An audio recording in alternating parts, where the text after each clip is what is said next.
नमस्कार, आप देख रहे हैं न्यूज बाइस्कोप। मैं हूं राकेश रंजन।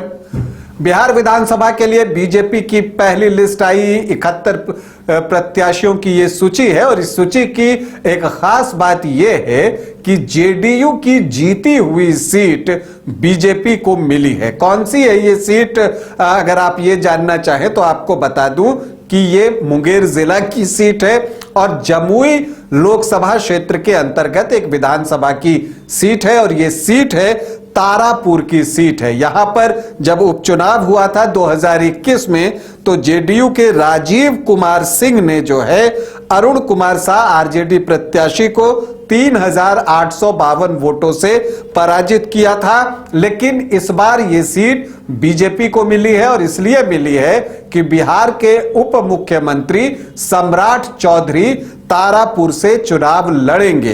देखिए, अगर तारापुर की आप बात कीजिए तो सम्राट चौधरी के परिवार जो है यहां से कई बार चुनाव जीतने में सफल रहा है। उनके पिता शकुनी चौधरी यहां से 6 बार के विधायक रहे हैं। तो जेडीयू से यह सीट बीजेपी ने ली है। इसके अलावा एक और सीट है जो पिछली बार जेडीयू के हिस्से आई थी, लेकिन इस बार वहां पर बीजेपी चुनाव लड़ने जा रही है। वो सीट बेगूसराय की है, तेघड़ा सीट है ये।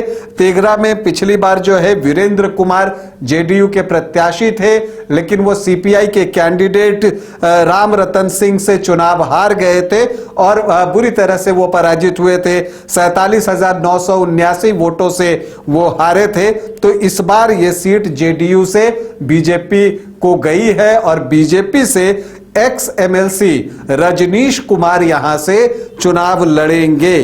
तो ये चीजें दिखती है। इसके अलावा आपको बताऊं कि बीजेपी में कुछ वैसे लकी कैंडिडेट हैं जो पिछली बार चुनाव में उतरे थे तो चुनाव हार गए थे, बावजूद इसके उनका टिकट जो है इस बार बच गया है और उनको फिर से चुनावी मैदान में उतारा गया है। उसमें अगर आप देखें तो किशनगंज से स्वीटी सिंह हैं, वो फिर से एक बार बीजेपी की प्रत्याशी बनाई गई हैं। बैकुंठपुर से मिथिलेश तिवारी एक बार फिर से किस्मत आजमाएंगे, पिछली बार वो चुनाव में हार गए थे।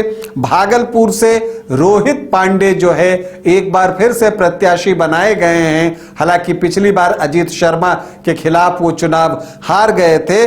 और हिसुआ से अनिल सिंह को भी फिर से टिकट मिला है, 2020 में उन्हें भी हार का सामना करना पड़ा था। इसके अलावा अगर आप बात करें तो एक कांग्रेस एमएलए जो बीजेपी में शामिल हुए उनको भी टिकट मिला है और वो हैं आपको विक्रम से चुनाव जीते थे वो सिद्धार्थ सौरभ।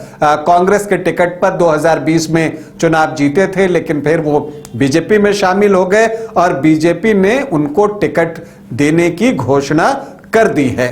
अभी के लिए इतना ही, इजाजत दें, नमस्कार।